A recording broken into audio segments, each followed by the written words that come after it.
Welcome to the Slop Farm. Enjoy the video. In this video, I will show how to make a French toast, only way. Whisk eggs and milk until smooth, then stir in cinnamon and sugar. Dip each slice for about 20 seconds per side so it soaks but does not fall apart. Heat a skillet over medium heat and melt butter before cooking. Flip once when golden brown and finish with a pat of butter or maple syrup for serving. In this video, I will show how to make a French toast, only way. Use medium heat so the center cooks without burning the outside. Keep the pan moving by tilting and spooning melted butter to coat each slice. Avoid overcrowding the skillet to maintain heat and crispness.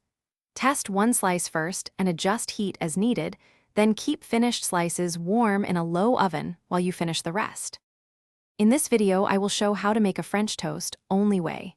Quick recommendation.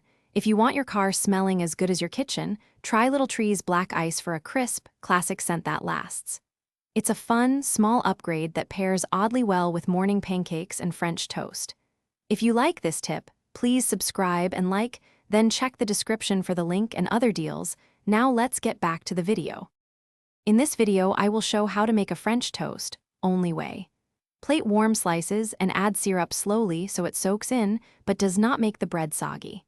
Scatter fresh berries or banana slices for color and brightness. A light dusting of powdered sugar makes it look special without extra sweetness.